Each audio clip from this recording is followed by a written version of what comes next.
Hi, everybody. This is Heather Wild, and this is Wild About Playa del Carmen. I just decided to make that a playlist name. So I'm here in Playa del Carmen, and I have been here since late Tuesday night, and it's now Sunday. So I've been here almost for a week. And I just want to talk about like what digital nomads, like what it looks like from the inside versus the perception, right? So my coach, I have a fantastic marketing coach, and she also does confidence coaching, and she's just like she's awesome, just in general. At any rate, she told me the other day, she was like, Heather, she sent me a telegram message. She's like, Heather, I just want to let you know that like I just think you're so bold and fearless, and you're such a badass for doing what you're doing. And I was like, thanks. I really appreciate that. I don't feel that way. And it made me think about like all the, times that I've seen digital nomads, all the stuff I've ever seen about digital nomads, they make it sound like it's like this fabulous vacation where they like do a little work. And I mean, that's like a bullshit thing with the coaching industry anyway, where, people are like, I made $7 million in 2 seconds and all I did was work, 3 seconds a day.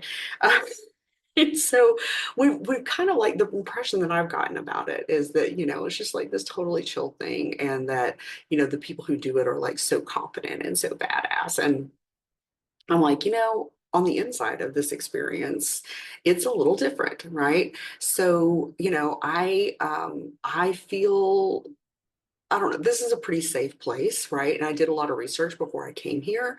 So I don't feel like terribly scared, but I'm aware that I am not in my country, right? And like, I really want to give a bad review to the restaurant down the street, but I am not in my country and I don't want to piss anybody off like that, So, it's just, I don't know, it's different being in the experience. So, and the other thing, like I made like 7 YouTube videos for my sales strategy business. And so I'm a little brain dead right now, but I wanted to get this done. So I do feel like I'm a badass, and I do recognize that I'm bold and I'm pretty fearless, for coming to another country where I don't speak the language and coming by myself. Like those things are true. And at the same time, I do feel scared and I do feel vulnerable and I do feel lonely. Right. So I've had several people on this trip, or as I was planning for this trip, tell me, like, God, like, oh my gosh, you're so brave and you're so lucky. And I just wish I could be you. And I wish I could just go travel and do all these things. And, I appreciate that people are giving me that feedback. But what prompted this trip was that I realized I'm incredibly alone in my life. Like all of my friends are online. I'm very grateful for the amazing people that I've met online. But I have like one in real life friend, and I met her right before I decided to move. And I was going to move to Asheville, North Carolina, and be in a place where like good food is really important to me, like healthy food that tastes good is really important to me, performance opportunities so that I can, play music and perform and hear live music, like local stuff, and also perform stand-up comedy. Like those are really important things to me. And so I thought I was going to move to Asheville. And I made the reservation for a month-long Airbnb so that I could get the lay of the land and find an apartment. And I realized like I don't have a husband, I don't have a boyfriend, I don't have any kids, and I don't have a pet. And there's very good reasons for all of those things. And um, it just hit me. I was like, I can go wherever I want. I am absolutely free. But what is the Janis Joplin line? Like freedom's just another word for nothing left to lose, And then like Desperado, which is a song that I do at open mics a lot, is, freedom, all freedom, that's just some people talking. Your prison is walking through this world all alone. And so I was kind of like, okay, I am very lonely. I don't have a lot of connections. I don't have a lot of ties right now. I'm going to make the best of it. And so I'm embracing the freedom. But, if when I have an opportunity for a healthy relationship, I'm going to go for it, but I still have some healing to do before I can do that. And, when I have the opportunity, I don't know, I'm still heartbroken over I raised this cat from like a kitten to like 18 years old. And when I had to have her put to sleep, it just took a part of my soul, I swear. And then I also had like ferrets for 10 years, and ferrets in the US just do not live very long. It's very sad.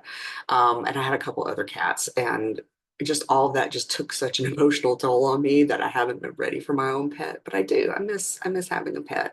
And kids, I'm okay with the kids thing. I Kids are very amusing for about 15 minutes. Like I can play peekaboo, I can be silly, I can be like, auntie, and then it's time for them to go back to their parents, you know.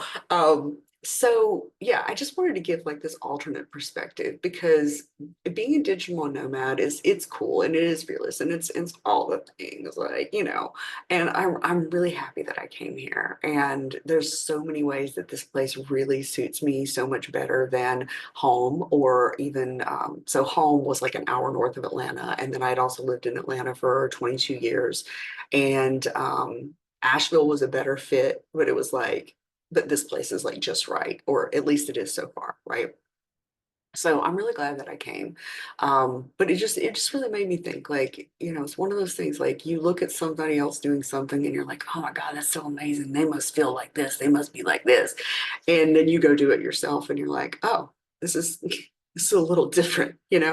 So yeah, I just wanted to make this little video about the reality of being a digital nomad versus kind of the myth and the legend of what it is to be a digital nomad.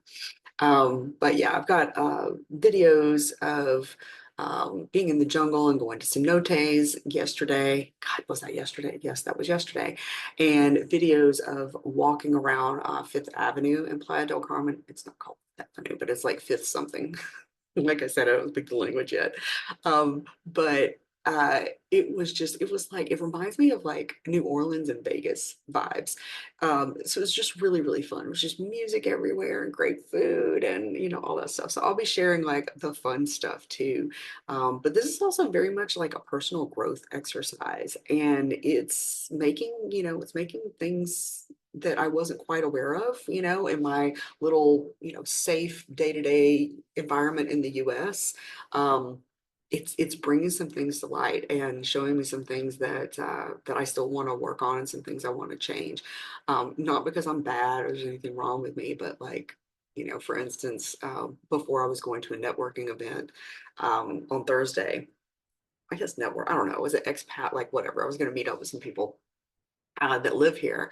And I was challenged by my coach because I was having social anxiety to think of 10 things, 10 reasons why they should be glad to be in my presence. And so many of them were about how I could help people or how I could entertain them instead of just like being valuable like as a person. So yeah, so follow my adventures. Right now I'm in Playa del Carmen. I don't know what I'm doing next. I've got a plane ticket to go back to Atlanta on the 19th, and right now it's the 9th. But I really don't think that I'm going home yet. I think that I'm gonna hang out, but we'll see.